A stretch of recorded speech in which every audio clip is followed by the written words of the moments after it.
My girlfriend, a 22-year-old escort, cheated on me with her ex while I cared for her. She downplayed my feelings, saying, "I am like this, what are you gonna do?" After I emotionally strayed, her response was to laugh and share it in her group chat. Am I the fool here? Our background: I am a 24-year-old male working as a sales manager, earning 60,000, and my girlfriend, a 22-year-old female, works as a high-end escort and social drinker at a club. She became interested in me while I was still heartbroken over a girl I had been pursuing about a year ago. Initially, she only wanted to sleep with me, but I developed feelings for her, and she reluctantly allowed me into her life. After a while, she accepted me, but about 5 to 6 months into our relationship, while I was visiting my parents out of state, she called her ex to come over and spend the night. She grew up having been sexually abused by her stepfather and has been without family since she turned 18. Her ex helped her heal and holds a special place in her heart, but he neglected her and did not put in much effort.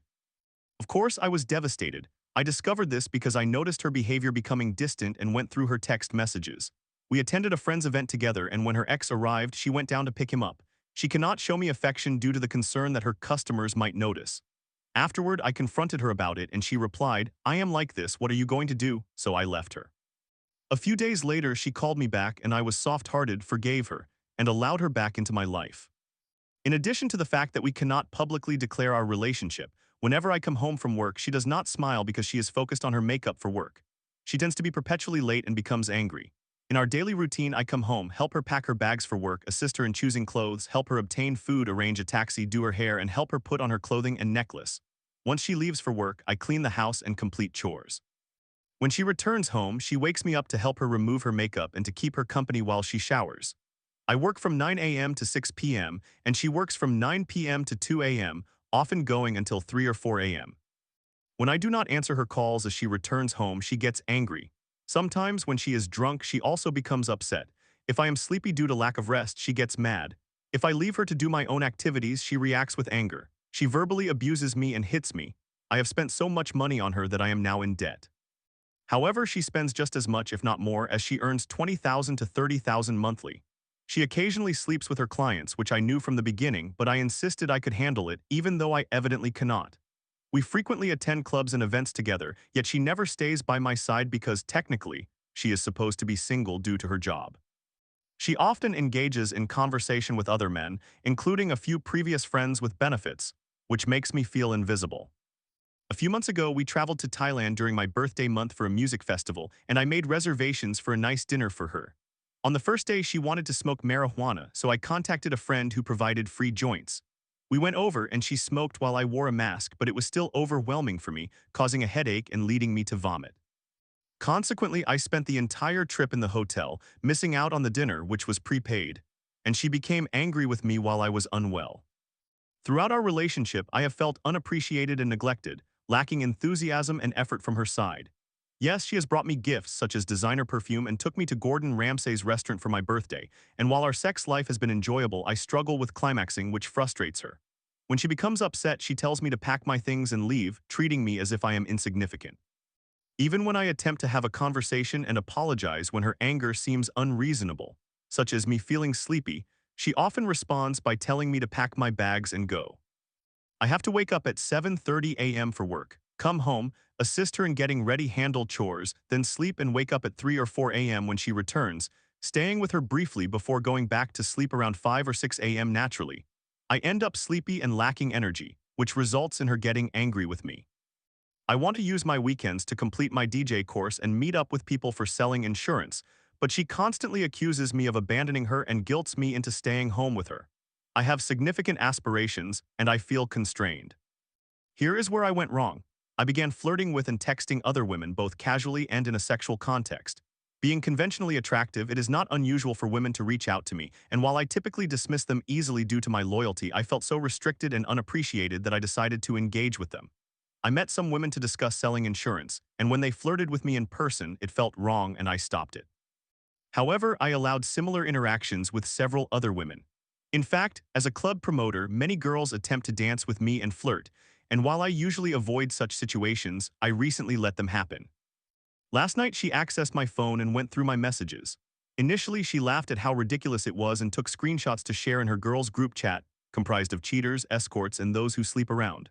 However, after a while, she broke down and cried extensively. I acknowledged my mistake and explained honestly why I had acted that way, but she accused me of guilt-tripping her and expressed her uncertainty about what to do next. I still love her and asked for her forgiveness, stating that I would do anything to rebuild that trust. We have a trip planned together next week with many mutual friends and some of the girls from her group chat. Yet a part of me thinks I should leave this toxic situation. In fact, I felt detached as I was crying, but part of my mind questioned, "Why are you crying? This is revenge. She never truly loved you." I used to be aggressive and experience violent thoughts, which I still have but suppress. However, as I cried, I could still manage a smile. It was as if I could not feel anything, and my actions were on autopilot as though I were pretending to be a normal person. In summary, I dated an escort who emotionally and physically cheated on me, having her ex come over. I forgave her, but I felt restricted, unappreciated, and abused. I cheated emotionally by texting other women. I still love her, but I am uncertain if I should focus on myself or continue in this relationship. I recognize that this may sound implausible or fantastical, but I assure you it is true. Story 2. After sacrificing my 20s for a Nigerian man who drained me emotionally and financially, I discovered he was cheating while I was still living with him. The new girl knew I existed and didn't care. I was heartbroken, shaking with anger, and left with nothing but trauma. What will I do now? It has been 1 year since March 7, and I can still recall everything: the trauma, the betrayal, and the disrespect. I have been in a long-term relationship. We met in 2019. He is a Nigerian living in Pangasinan. At that time, I was working in Tagwig, and after a year of being together, we decided to live together. I went absent without leave from my job and started a work-from-home position just to be with him. Everything was fine until the third year when he began experiencing numerous financial issues. He needed to extend his visa, take the NCLEX exam, and money was required for all of those expenses. I started looking for additional work in the freelancing world, and he would handle other tasks. I managed to secure 4 jobs from Upwork and friend referrals, so I gave him 2 of them. Everything was still going well until he began his NCLEX review, meaning he no longer had time because he needed to focus. So I ended up doing nearly everything, working almost 12 to 15 hours a day. Additionally, I needed to take my son to school because he had to attend classes at 7 a.m. in the morning, so after my work I would also drop him off. He did not help me voluntarily unless I asked him to. Then he told me that I made him feel as though it was his responsibility, saying my son is just my child and I should ask for help. He would never do that. Yes, I am a single mother and I am thankful that he agreed to let my son stay with us, but he knew I was hardly getting any sleep. I was even cooking after my nap while he only had to review. When he received his salary, he would claim that he never made me pay for rent and bills, but I was the one handling groceries and food while I worked, and he collected the salary. I felt so tired and stressed, but I only tried to understand him because that is how I love and care for him. Then he took the NCLEX for the first time and failed. However, he did not give up. He looked for another date and booked it again. The NCLEX fees are quite high. I'm not sure, but it also costs around 15,000 pesos, plus he needed to extend his visa because it was about to expire. He said he was out of money, so he needed to borrow from me and promised he would pay it back soon. Where would that come from? It would come from the work I was doing, which was absurd. Because I loved him, I agreed to lend him 50,000 pesos. Everything was settled until he discovered a business opportunity, the car rental business. He claimed that this business idea was good because his friend's car rental was earning well. Personally, I did not really want to, but after he gaslighted me saying I would never support him while his friend's girlfriend could do it, I felt compelled to agree. He started a business without any capital. I secured all the necessary requirements and lent him another 100,000 pesos for the down payment. He was thrilled and I was happy for him because finally he could make money. I opened a business page and became his social media manager for free. The bookings were going well and there were many customers renting cars. I did all these things for him, but he could never reciprocate. When I needed him to do anything, I had to beg him as if I didn't deserve his help. Then he told me I was acting superior because he borrowed money from me. No, I just wanted your time and attention. Make me feel special too. Eventually, he began spending more time with his Nigerian friend, saying he was a man and needed to hustle too. He was rarely coming home and was almost always with his Nigerian friend. I remember the worst fight we had when he went to the airport to pick up a girl who claimed to be his friend's sister. I was furious because he could do so much for others, but I had to beg for his attention. On January 1, 2024, we did not celebrate the new year together for the first time in a long time. We were arguing. I did not include everything, but he was also hitting me. I knew I couldn't stay quiet because I would respond, and I felt emotional and alone since I was taking medication, and he, as a nurse, did not understand what I was feeling. I told him to pay back everything he owed me so my son and I could leave since he did not care about me at all, and I was exhausted. He was out with other women while I was extremely stressed and he did not provide support. I was so angry and said many things I regretted. Eventually, I think he got tired and called a friend for backup. I was already shouting and extremely furious.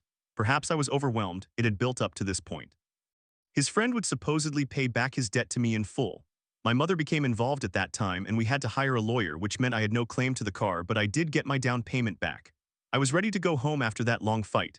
I booked a transport service and packed all my belongings. However, I returned because I realized I could not live without him, and it was the worst mistake I made in my life.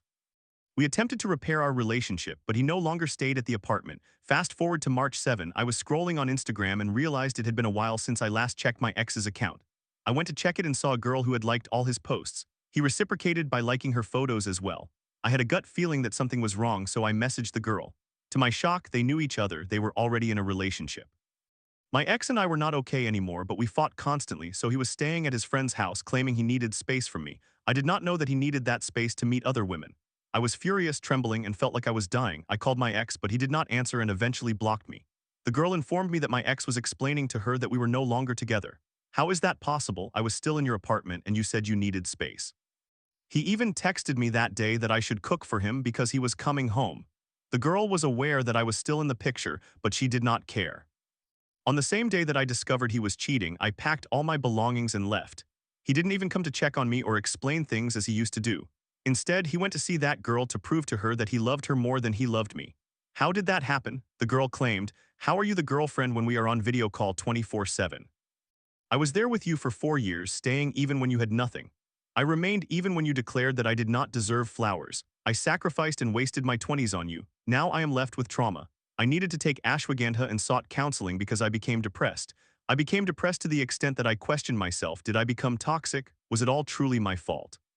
I posted about both of them on TikTok, Facebook, and Instagram. Then the girl blocked me everywhere, but she remained with my ex. There is more that happened. He also filed a police report against me. Story 3. Husband has unprotected sex with strangers while I care for our baby. I could never humiliate you, I told him, only to be met with, "I'm just unwell right now." After 10 years of infidelity, how much longer can I wait for a man who continues to betray me? I will begin by stating the following. 1. This is my first ever Reddit post, so please be gentle with me and provide constructive feedback. 2. This will be a lengthy post, as there is much to discuss. I am 29 years old and have been with my husband, who is 31 years old, for 10 years, and we have been married for almost 3 of those years. We welcomed our son last year, who will be turning 1 next month. When we initially met in 2015, he was 20 and I was 19. He had just exited the military and I was a sophomore in college. Given that we met on Tinder, it was evident that, while he was interested in me, he was still communicating with other women. A couple of months after we met, we gradually began dating and spending time together, although we never officially became boyfriend and girlfriend. After about 4 months, the first red flag appeared. He fell asleep on my bed with a Facebook message feed open to a woman who had the same name as mine, and I saw him calling her the same nicknames he used for me. In retrospect, that was when I truly should have walked away, but I was a love-struck 19-year-old falling in love. By the summer of 2015, we decided to part ways and did not speak for almost 3 months. At that time, I thought we were finished, but around the holidays, I reached out to him and discovered he was homeless and struggling.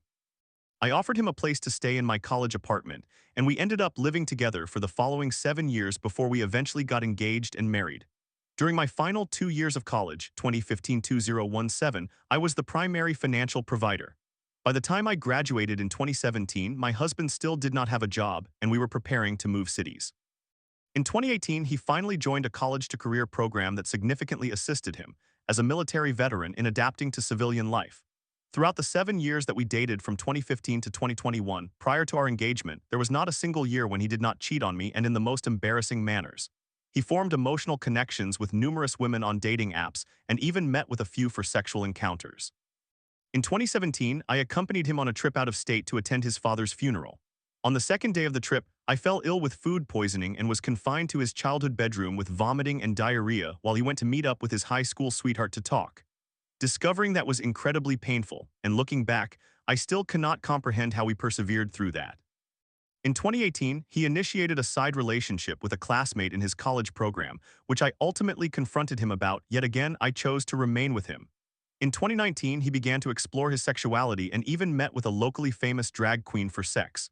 There are many more instances of infidelity, but those are some of the most dramatic. Now in 2025, we are married with 1 child. And although I am now nearly a year postpartum, I am still struggling to regain my sense of self. I recently discovered that approximately 5 months ago he resumed communicating with multiple women. However, this time it is through language exchange pen pal sites Ashley Madison, com and pornography websites such as Adult Friend Finder.com. What astonishes me is that he is now paying to engage in extramarital affairs, yet there have been instances over the past year where he claimed he lacked the funds to cover necessary expenses for our household and or our son. This time, his behavior has escalated as he reaches out to men and couples, seeking threesomes and to be a cuckold. 10 days before Christmas, our son was taken to the emergency room for a cold that was affecting his breathing. That very night, my husband met with a woman he found on Adult Friend Finder.com and had sex. 2 days later, I confronted him and expressed my desire for a divorce. I wanted him out of the house and began contacting lawyers. However, my mother, who is African and a pastor, intervened and worked tirelessly to mediate, emphasizing that this was our son's first holiday season and that we needed to remain civil for his sake. Though it was one of the most difficult and lowest points in my life, I agreed to let him remain in our home and attempted to work things out. This week, I discovered that he had sex with that same woman 2 days after New Year's and slept with another woman. Moreover, he did not use protection, which is pushing me to my breaking point. In addition, he has continuously maintained several emotional relationships with women abroad through his pen pal app, one of whom lives in Brazil. He has consistently spoken ill of me to her. For months, he would spend hours on the phone or video chatting with her, and for her birthday, he sent her flowers all the way from the United States. I ended up speaking to both of these women, who ironically are divorced single mothers who left their own husbands after enduring years of infidelity.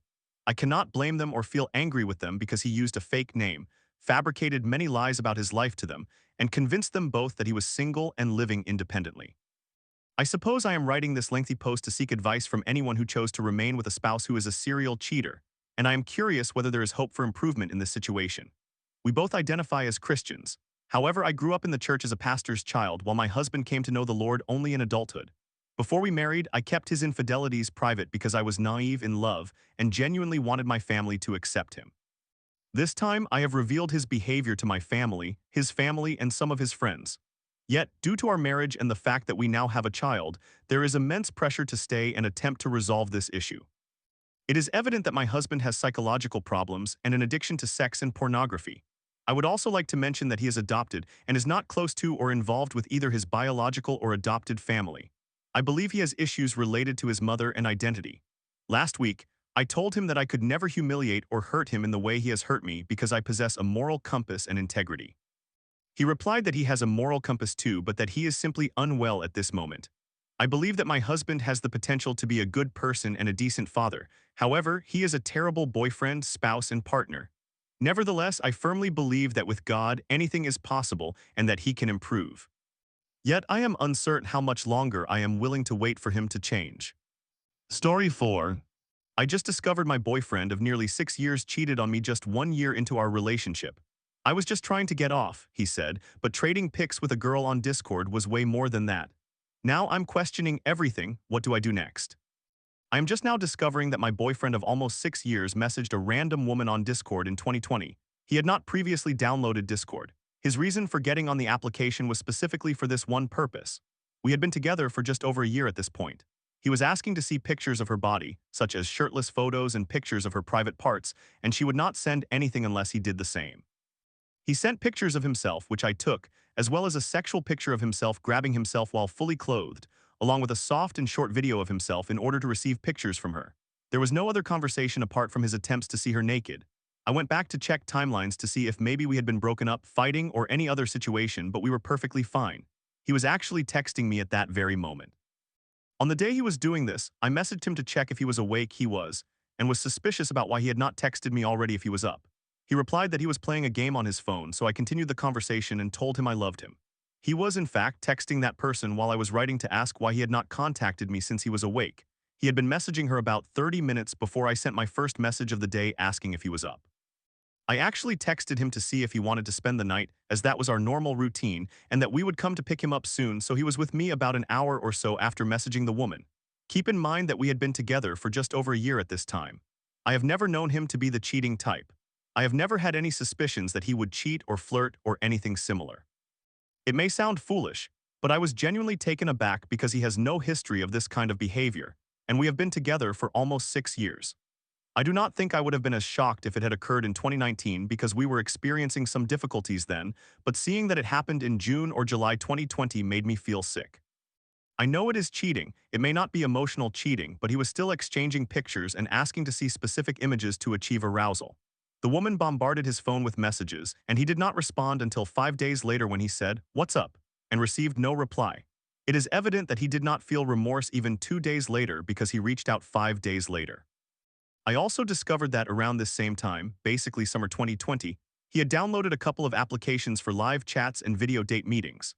It appears that around this time he may have developed an addiction to pornography and was exploring too far, as the live video chat applications I noticed were all downloaded simultaneously, suggesting he was not finding what he was looking for: naked women. However, there was a dating app similar to a video chat platform that was downloaded at a different time. He claimed he never interacted with women and that it was always men from overseas. I confronted him about it today. He expressed genuine remorse and understood the seriousness of his actions and how much it hurt me to discover this. All I really wanted was an explanation, but he could not provide that for me. He said it was likely insignificant to him at that time, and he was probably just trying to achieve sexual gratification. He admitted that his intentions were to see women naked and perceived it as similar to pornography, but both he and I know that is not accurate. He may have simply been aroused, but being interactive constitutes cheating, and he knew that at the time. He seemed to struggle to make sense of it and mentioned that he was toxic and young. He told me he wants to continue discussing this and find a solution, but I did not want to continue the conversation after he shared that he did not have an explanation. The fact that he showed remorse and was disgusted with himself made me feel somewhat better, but I still do not know what to do from here.